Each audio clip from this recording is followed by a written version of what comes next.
You shouldn't say this out loud. It should stay concealed in dusty books, whispered about in the fringes of history, and buried behind hundreds of years of moral lessons. But here we are, on the border of a reality that can make you feel uneasy. You can't unhear it once you hear it. You never know what power really is. It doesn't belong to the good, the smart, or even the noble. It belongs to those who are willing to look at the world as it is, without any illusions or soothing tales. And that is why this message is dangerous. Because the thing you are about to face is not designed for everyone. People get by believing in the myths of fairness, justice, and respect for others. They hold on to these notions like lifeboats, telling themselves that morality is what keeps things in order, that decent people are rewarded, and that truth wins out. But history is cruel. It has been shown over and over again that the individuals who really get ahead are not the honest, but the sneaky, not the nice, but the smart, not the moral, but those who know that morality is sometimes a facade. Niccolo Machiavelli famously said that the world is not run by principles, but by what needs to be done. He wrote for kings and queens, yet his words ring true in every part of life. It is better to be feared than loved if you can't be both. Consider that. A sentence that is so plain, so cold, and yet so cutting. Why would a man spend his whole life studying power and then tell us something so dark and scary, unless he had seen it over and over again? And here's the paradox, the contradiction that makes this warning so hard to understand. If you only live by morals, you might become prey. But if you give up all morals, you might become worse than the predators you fear. Which way do you want to go? To eat or to be eaten? Do you want to follow the rules and lose, or bend them and win? They are hard questions, aren't they? They go against all you learned. You were taught as a child that being honest, nice, and patient are all good things. But when you look at the world, you find that those who lie, cheat, and step on others are praised, envied, and even idolized. Why do dishonest people often get ahead faster than honest ones? Why do people who twist the truth have more power than people who tell the truth? Why do the wolves always seem to be in charge of the sheep? You might be angry about these questions, or maybe fear. You know that in every job, every government, and every relationship, power is always being negotiated. Morality is not what sells it. These are the real currency of the realm: influence, perception, control, and fear. And the thing that makes me uneasy? You are playing this game whether you want to or not. If you don't know the rules of a game you're playing, what does it mean for you? What does it imply that other people already know the tricks Machiavelli wrote about hundreds of years ago, while you still think that being decent will keep you safe? This is the big question that you can't avoid once it's been asked. Do you want to see the world as it truly is, or as you want it to be? Because you can't have both. It's safe but weak to hold on to delusions. Accepting reality is risky yet strong. What decision scares you more? This is why the truth hurts so much. It hurts to swallow because it takes away the stories that help you sleep at night. But poison can also be a cure if you get the appropriate amount. Machiavelli's warning is not only about how cruel power is, but also about how blind people are who refuse to see it. You were taught to hate cunning, but have you ever thought that hating it might make you more likely to fall for it? So, before you go on, think about whether or not you're ready to hear what was never supposed to be taught publicly. Are you ready to face a truth that can make you question what you think is good and wrong?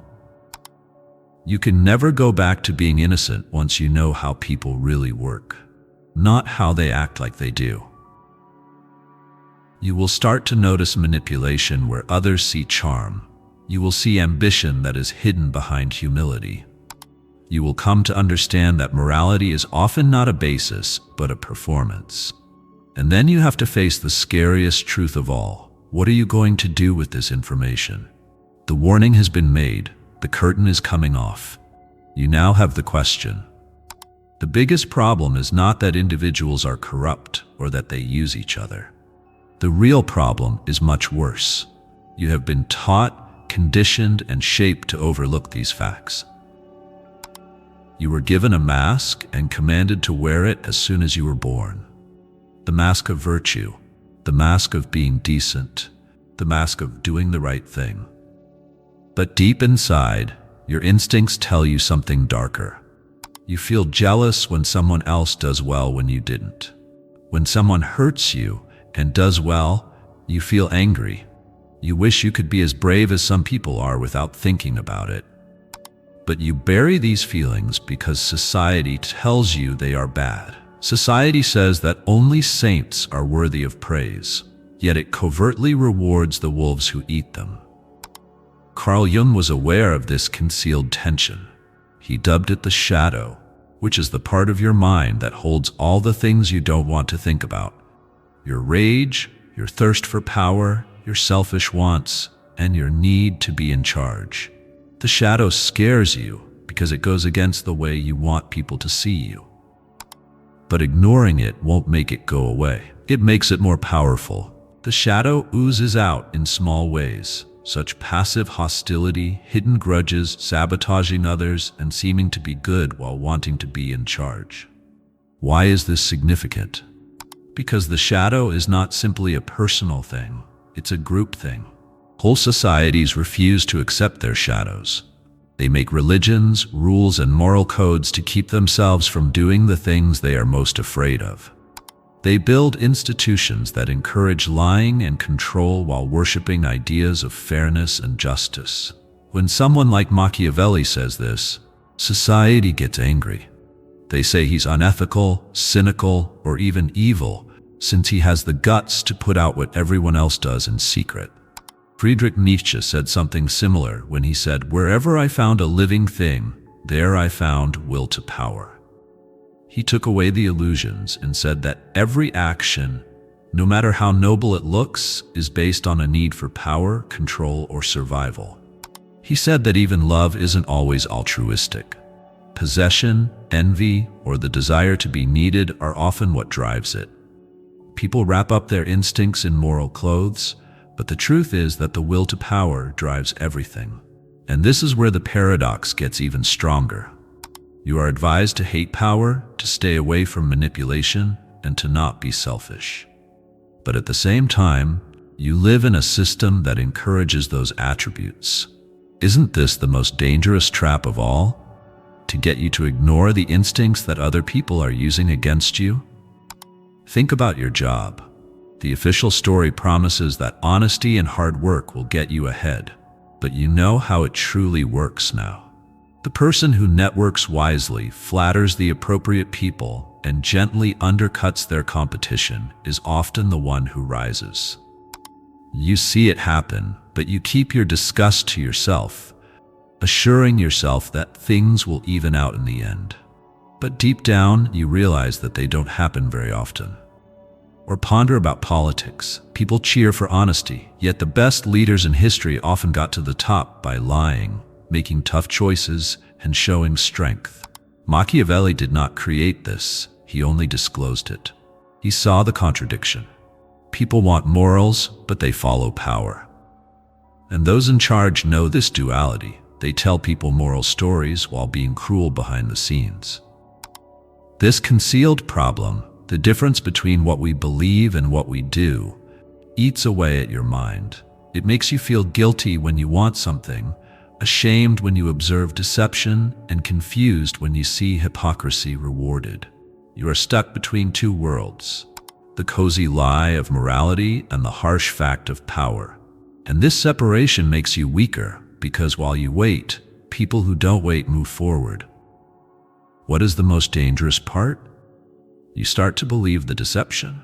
You tell yourself that success based on manipulation can't be real success, so you hold on to your moral purity even if you're losing ground. But does being pure matter if it makes you weak? Does feeling good about yourself keep you from being taken advantage of? Or does it just make you feel better when you're outsmarted? Machiavelli does not say that power is bad in and of itself. His warning is that if you don't understand how power works, you are open to attack. Not acknowledging the shadow doesn't make you good, it makes you blind. And being blind in a world of wolves is deadly. The problem isn't that people are manipulative, it's that most people act like they're not. And by pretending, they make themselves easy targets for anyone who embraces the truth about power. Your mask is starting to break. You can feel it. You can feel it. But what is underneath is what you have been taught to be afraid of. You will never understand why you keep losing battles you didn't even know you were fighting until you face it. The next question is, what will happen if you don't face the shadow? What will happen if you keep living as if morality is the only thing that can keep you safe? The solution is not what you think, and the effects go well beyond your own life. They affect whole societies, generations, and civilizations. The effects that can't be seen are already here. The main risk of not listening to Machiavelli's warning isn't right away. It is not a lightning strike or a clear disaster. It is gradual, creeping, and sneaky. It gets into your regular life like a poison that you can't taste. You act like everything is fine, but there are unseen forces that change your decisions, your relationships, and your future. You start to live in a world of illusions when you don't understand how power really works. You trust too quickly. You take compassion at face value. You think charm is the same as honesty. And by doing this, you put yourself in the hands of people who know how to play the game. They use lies as a weapon and take advantage of your belief in justice. They say nice things about you while planning something behind your back. They preach morality while acting in a cold, calculated way. And what happened? You lose without even knowing you were in a race. Cognitive bias is the term used in psychology for this kind of blindness. The just world fallacy is one of the most hazardous ideas. It is the soothing idea that life is fair, that people get what they deserve, and that goodness is always rewarded. This notion makes you feel better, but it also makes you weaker, because someone else is actively tipping the scales in their favor while you wait for justice to automatically balance the scales. The halo effect is another prejudice that makes you think that if someone seems nice or moral in one area, they must be trustworthy in other areas as well. This is how those who are good at manipulating others do well. They know that if you think they're good, you'll ignore their imperfections. You will forgive their harshness, ignore their lies, and even stand up for them. And they will keep going up, while you stay stuck in the idea that what you see is what you get. Your brain is geared to save energy by turning reality into tales. You want everything to be clear-cut, with heroes and villains, right and wrong, and black and white. But the world of power isn't a fairy tale. It's a maze of gray. People that succeed typically know that truth isn't always the same, and that morality can be used as a tool instead of a law. They venture outside the nice stories your brain wants to hear, and by doing so, they control the story while you live it. These unseen influences don't simply affect people, they also affect whole societies. Look at the past. Civilizations don't just fall apart because of outside dangers. They also fall apart because the people inside them won't face the truth. They hold on to their beliefs while their leaders take advantage of them. They look up to good people while bad people get worse. They tell themselves stories about justice to feel better until reality shows them that such stories aren't true. Rome, which Machiavelli wrote about a lot, fell apart because of its own lies. Ambitious men took advantage of a people that still believed in republican virtue long after it had perished. The effects also affect your personal life. How many relationships go apart because individuals think love should be unconditional, but are secretly keeping score? How many careers stop because people think being good at their job is enough and don't pay attention to how others see them? How many dreams die because people wait for fairness to reward them instead of knowing how to take advantage of opportunities? People who don't pay attention to power are enslaved by it everywhere. And this is the quiet tragedy. Not only are you controlled by others, but you also start to dominate yourself. You tell yourself that your goals are incorrect, so you restrict them. You suppress your instincts because you think they are too selfish. You punish yourself for wanting power, even yet power is what may keep you safe. You don't even need society to hold you back anymore. You do it on your own. When you internalize the rules that make you weaker and make yourself follow them, this is the best way to control someone. When you look in the mirror and tell yourself that you want more. When you tell yourself that keeping little is the same as being excellent. You lose the game when you demolish yourself, not when others do. Most people don't want to admit how deep Machiavelli's warning goes here. He wasn't just stating that rulers need to be smart. He was also warning about the risk of a society that hates smartness yet rewards it. The hypocrisy is what gets you stuck, and the longer you stay inside, the more you experience the effects. Being taken advantage of, being stuck, and not being seen. So think about this. What has this lack of sight already cost you? What chances did you miss because you were waiting for fairness? Who tricked you because you thought their mask was real? How many times have you lost because you didn't want to follow the rules of the game? The effects are not just ideas. They are already here. You have felt them in your anger, uncertainty, and silent anger when others get ahead of you. You have lived through them in your disappointments, betrayals, and quiet compromises. It's not a question of whether the trap is there anymore. It's a question of how long you'll keep going into it. If the results are thus bad, the following question is unavoidable. Is there a way out? Can you get out of this invisible prison? Or are you stuck being a pawn while others play as kings? This is where the uprising starts. It's because everything up to this point feels weighty. You looked into the mechanism of power and saw something that made you uneasy. But this is the time to rebel, when despair turns into clarity and fear turns into energy. You don't have to stay in the dark. You don't have to keep losing.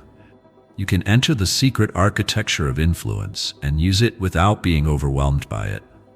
Stop believing the myths is a simple act of rebellion, but it feels like going against all you were taught.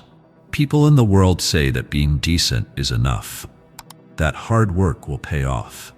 People instantly respect you when you are honest. These are not facts, they are stories. Stories are good for keeping people in line, but they may be dangerous if you believe them without question. You start to see things clearly when you stop taking these slogans as holy. Being clear is powerful, and clarity starts with what Carl Jung said, bring your darkness into the light. This doesn't imply being cruel just for the sake of being cruel. It means being honest about the elements of yourself that you've been trained to hide, like your drive to succeed, your need to dominate your surroundings, and your need for attention. These urges are not bad. They are human. To deny them is to live half a life. Accepting them is the only way to really grasp what makes you tick. A person who denies their shadow becomes predictable. They are afraid of ruining their self-image, so they hold on to how they seem. And it's easy to control those who are predictable.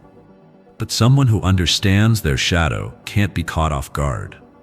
They are hazardous in the best way possible. They can't be touched, since they don't have anything hidden that could be used against them. This integration brings about a fundamental change. You stop defending yourself and start attacking. You don't question, why isn't the world fair? Instead, you ask, how does the world work? And with that inquiry, you take back power.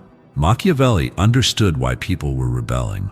People said bad things about him for writing The Prince, but he never advised leaders to be cruel just for the sake of being cruel. What he stated, in short, was this: Those in charge need to view things as they are, not how they want them to be. That rule doesn't simply apply to princes. It also applies to you. To get ahead, you need to see through illusions, figure out what's going on, and change. How do you do this without losing yourself completely? By using tactics that seem virtually wrong at first glance, but actually set you free from the bonds of naivety. The first thing that seems paradoxical is to learn how to be quiet. People who don't talk a lot often have more power than those who do. In a world when everyone is trying to show off, the person who holds back, listens, and thinks seems stronger than everyone else. Silence makes things mysterious. Mystery creates power. The second is to distance the image from the goal. You don't have to tell everyone what you want to do. You really shouldn't. Hide your real aspirations behind a facade of normalcy. While you are getting ready, let other people think you are not dangerous. Machiavelli said that a ruler doesn't have to be actually virtuous, they just have to look virtuous. This doesn't mean you have to give up your morals. It just means you need to know the difference between what you are and what you show. The third thing is to learn how to bend without breaking. Nietzsche told us that the will to power is what drives all living things. But wanting power doesn't always mean wanting to control others. It can also mean being flexible. People who are adaptable and not inflexible are the ones that rise. They bend when they need to. They pull back tactically, and they even seem to lose, just to come back stronger later. The fourth thing to do is to change how you think about morality from a prison to a tool. Morality is not useless. It is potent when applied appropriately. People want stories that are moral. They want to think that their leaders, friends, and lovers are good people. Utilize this. Act morally when it helps you, but don't let it control you from the inside. The uprising isn't about throwing away morals. It's about not letting them hold you back. Think about the people who got away. Marcus Aurelius, who was known as a philosopher king, knew a lot about power. He wrote about virtue, but he also led armies and made tough, cold choices when Rome needed him to.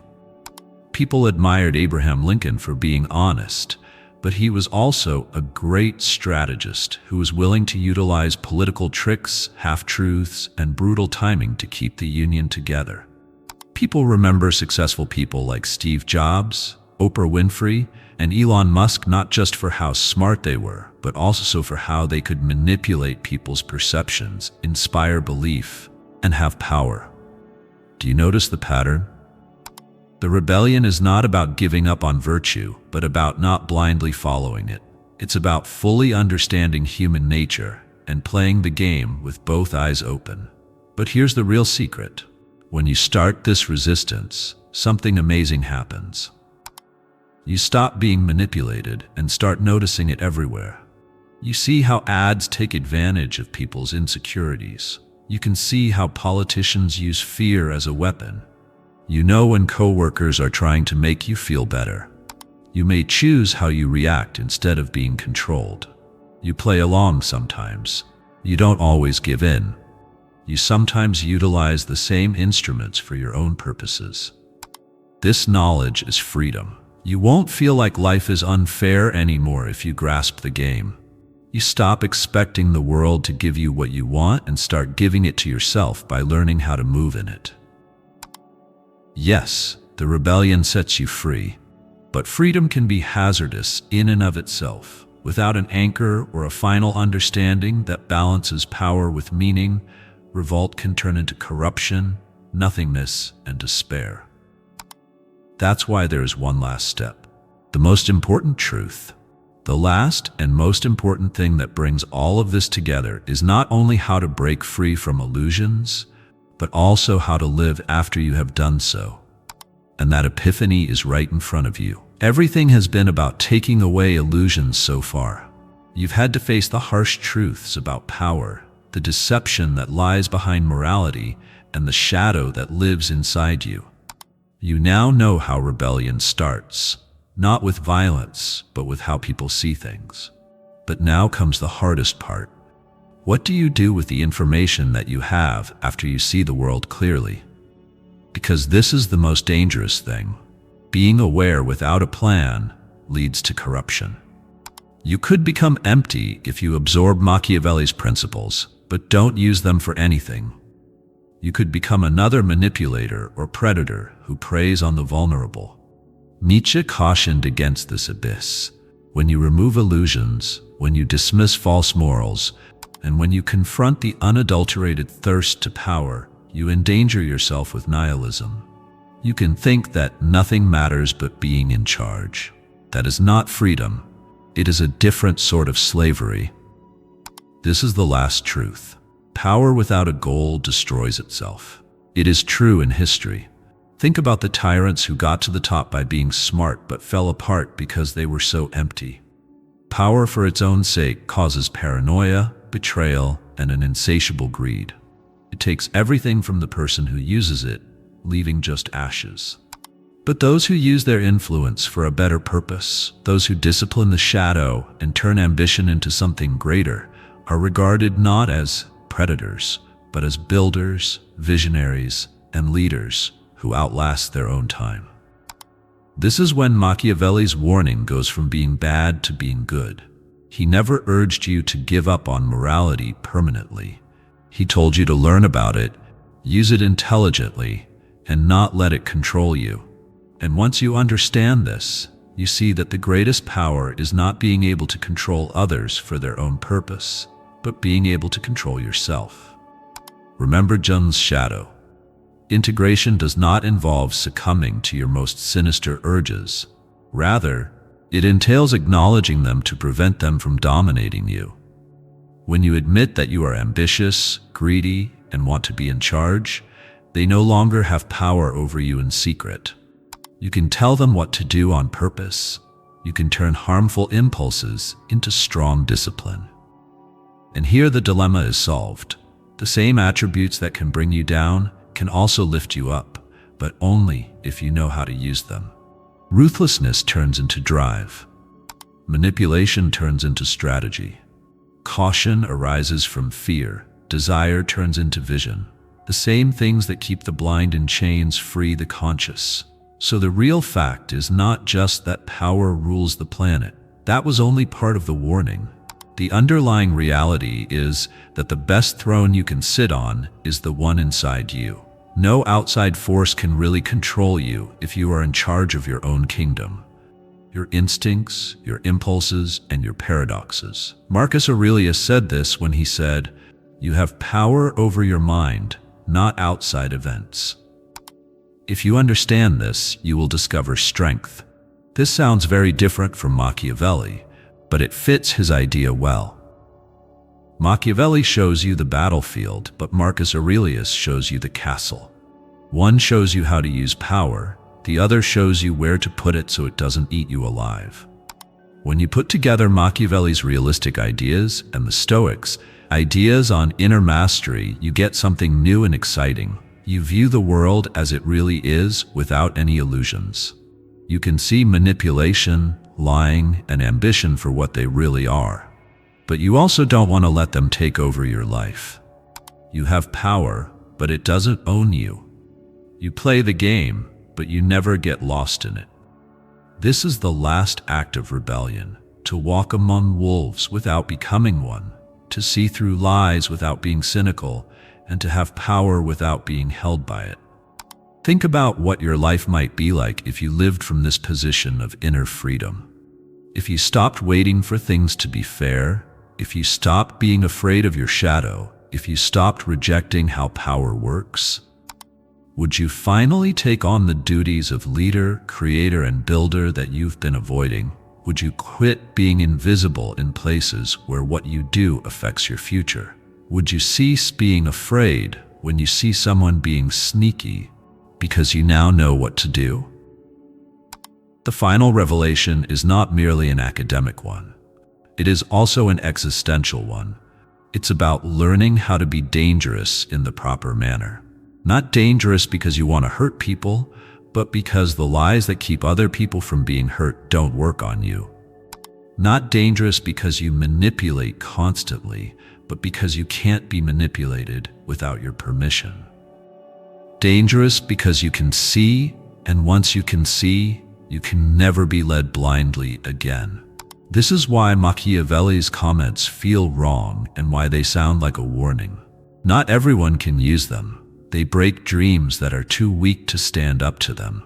But if you can handle the pain, carry the paradox, and balance shadow with discipline, these truths will change you. So the last reality is this: the game of power never ends, but you may choose how to play it. You can stay blind and let others utilize you. You can wake up and become a predator. Or you can go beyond both and become someone who utilizes power on purpose and with awareness, without letting it control you. That choice will determine your future. The question is back to you now. It's not about whether you get the warning. It's about if you will do anything about it. Will you hold on to comfy lies, or will you choose the risky clarity of the truth? Will you stay a pawn, or will you take control of the only throne that matters? Your own mind. Not even Machiavelli's texts provide the answer. From now on, how you choose to live will determine what happens. And maybe the most frightening thing of all is that you have already heard the warning. You can't go back. The curtain is gone. People have found out about the game. It's up to you now.